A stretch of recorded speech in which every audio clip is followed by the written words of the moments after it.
Jacques Rançon est de nouveau à la barre pour le procès en appel du meurtre d'Isabelle Ménage en 1986, qui s'est ouvert à La Ronde-en-Laine. Surnommé le tueur de la gare de Perpignan, l'ancien cariste magasinier de 62 ans avait été condamné en 2021 à 30 ans de réclusion criminelle pour le viol et le meurtre en 1986 de la jeune femme, partie randonnée et retrouvée morte à la lisière d'un bois.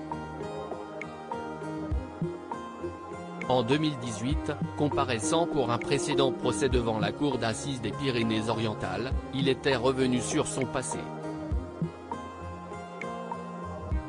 Devant la justice en 2018, Jacques Rançon a été jugé pour avoir tué, violé et mutilé Moctaria Chaïb en décembre 1997 et Marie-Hélène Gonzalez en juin 1998. Il avait été alors condamné à la réclusion criminelle à perpétuité assortie d'une période de sûreté de 22 ans. Devant la mère d'une des victimes et la justice, il était revenu sur son vécu.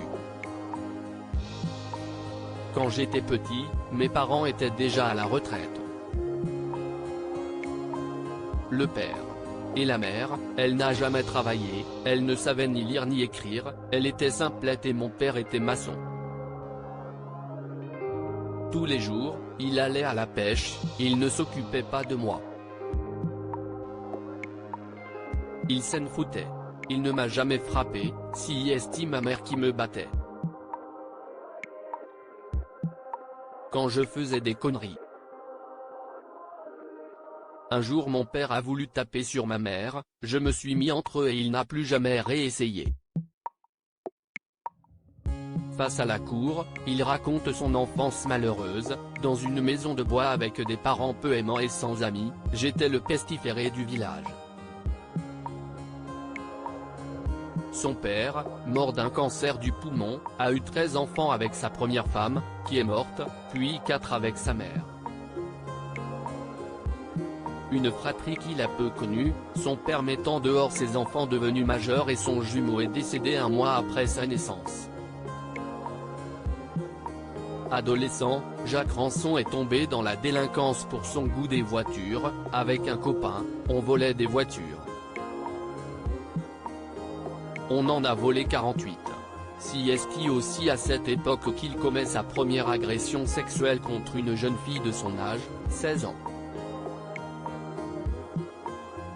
Elle ne portera pas plainte, dissuadée par les autorités face à ce qui est décrit comme un pauvre malheureux. Si est ainsi que Jacques Rançon était revenu sur son passé pour des faits qu'il a reconnus. Lors de ce procès, il était aussi accusé d'avoir essayé de violer une troisième femme et d'avoir laissé pour morte une quatrième. En 1992, il y a également violé une femme sous la menace d'un couteau, fait pour lequel il a été condamné à 8 ans de prison.